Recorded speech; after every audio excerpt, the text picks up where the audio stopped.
से मीडिया हमारी चौथा स्तंभ है, हमारे इस लोकतंत्र का चौथा स्तंभ है।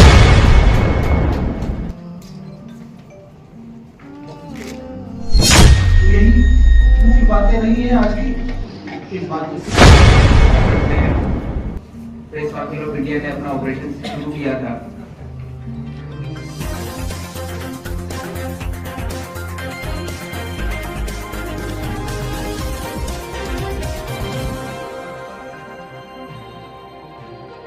नमस्कार, मैं हूं अंजलि और आप देख रहे हैं लोकल टीवी न्यूज 24/7।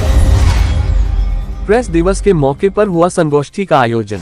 राजा राम मोहन राय साहब की कर्मस्थली रही है। अपने भारत देश के पहले पत्रकार रहे। 1819 में भारतीय भाषा में पहला समाचार पत्र प्रकाशित हुआ था। बंगाली भाषा का पत्र संवाद कौमुदी बुद्धि का चांद था। उसके प्रकाशक राजा राम मोहन राय थे। अब अगर पत्रकारिता की रिपोर्टिंग के स्वभाव की बात करें तो पत्रकारिता का मकसद लोगों को महत्वपूर्ण घटनाओं और मुद्दों के बारे में जानकारी देना होता है। पत्रकारिता में समाचारों को इकट्ठा करना, उन्हें जोड़ना और प्रस्तुत करना शामिल है।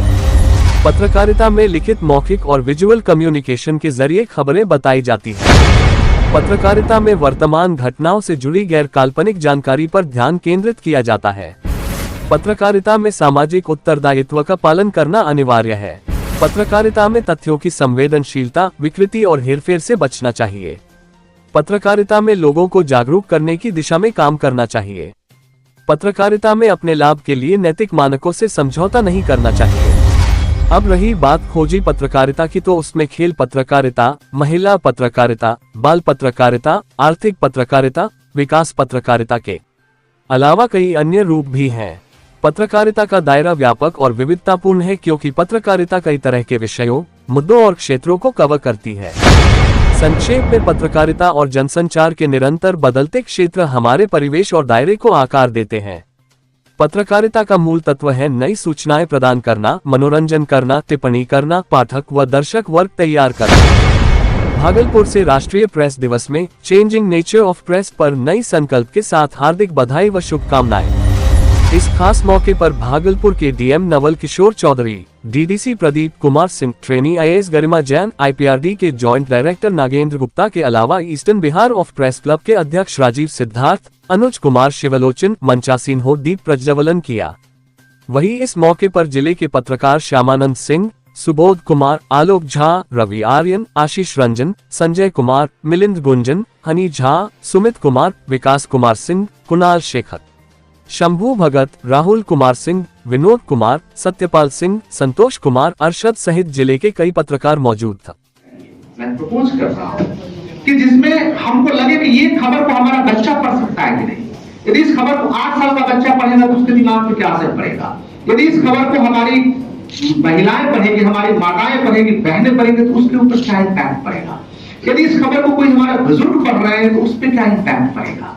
हमें लगता है कि जिस दिन हम इस रूप में आने लगे कि हमारी खबर का क्या इम्पैक्ट है, तो समझिए कि हम अपने जो हमारा जितना प्रिंस है, हम अपने जो हमारा मूल दायित्व है उसको निभाने में सफल होंगे।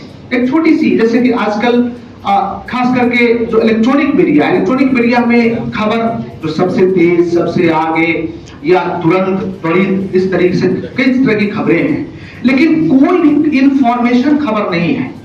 इंफॉर्मेशन का इंपैक्ट क्या होगा आप देखिए। कुछ हाल दिनों में हमने देखा कि एक फेस्टिवल के समय में एक फोटो वायरल हुआ, वो खबर नहीं है। उसका क्या इंपैक्ट पड़ेगा देखना है कि सोसाइटी में उस फोटो को कोई देख रहा है, उसका क्या इंपैक्ट पड़ेगा, उससे हमारा समाज कैसे बिखरेगा या हमारा समाज पे क्या इंपैक्ट पड़ेगा। ये फोटो बाहर जाएगी भागलपुर से, तो भागलपुर के बाहर के लोग भागलपुर के बारे में क्या सोचेंगे। हमें इन बिंदुओं पे विचार करना चाहिए और हमारा, आप देखिए, जनता की आवाज हम तक पहुंचाइए, क्योंकि आप हमारे साथ हैं, आप हमसे अलग अलग नहीं है। जितने प्रेस है हमारे साथ है, यहाँ के लोग के लिए काम कर रहे हैं, उनकी आवाज हम तक पहुंचाइए। उनकी कोई हम सेवा कर सकते हैं जनता को, वो हमें आप पहुंचाइए कि साहब यहाँ कमी रह गई है। हमारा पूरा एडमिनिस्ट्रेशन ट्रांसपेरेंट है और सारे अधिकारी लगे रहते हैं काम करने के लिए, वो हम करेंगे। लेकिन एक चीज पे विचार करने की आवश्यकता है, और मैं खास करके यंगस्टर से अनुरोध करूंगा, क्योंकि यंगस्टर बहुत सारे आए हैं, उन्हें अपने जो सीनियर जर्नलिस्ट हैं उनसे सीखने की जरूरत है। मैं सीनियर जर्नलिस्ट से भी अनुरोध करूंगा कि इन लोग का ट्रेनिंग प्रोग्राम कराइए। ट्रेनिंग प्रोग्राम में कि क्या करना है क्या नहीं करना है। हम लोग यूपीएससी का एग्जाम लिखते थे तो उसमें एक जरूर कहा जाता था क्या नहीं पढ़ना है, वो ज्यादा इंपॉर्टेंट है क्या पढ़ना है। आज ही के दिन 1966 में प्रेस काउंसिल ऑफ इंडिया ने अपना ऑपरेशन शुरू किया था। क्योंकि डीएम सर का भी वक्तव्य होना है तो हम ज्यादा कुछ नहीं कहेंगे, लेकिन सबसे जो महत्वपूर्ण बात है वो ये है कि कोई यदि बड़ी चीज होती है, कोई बड़ी भूमिका होती है या बड़ा रोल होता है, उसके साथ बड़ी रिस्पॉन्सिबिलिटी भी होती है। अभी आपने प्रेस की अभिव्यक्ति की बात की, तो डीएम सर इसके लिए हमेशा सजग रहते हैं। आपने देखा होगा कभी भी कुछ ऐसा होता है तो त्वरित कार्रवाई होती है और निष्पक्ष तौर पर कार्रवाई होती है। लेकिन आप लोगों से भी उम्मीद है कि क्योंकि जिला प्रशासन एक बहुत बड़ा अवयव है सरकार का, और सरकार का जिला स्तर पर सबसे बड़ी इकाई है।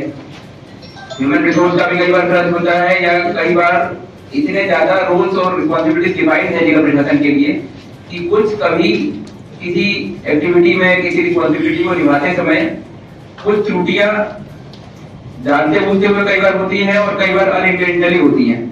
अनइंटेंशनली होती हैं तो उस पर आपसे अनुरोध है कि पूरा जांच परख कर कोई भी यदि आप की संज्ञान में लाते हैं, पब्लिक के संज्ञान में लाते हैं, क्योंकि आपका माध्यम ऐसा है कि वो कई बार न्यूज बिल्कुल अनफिल्टर्ड जाता है।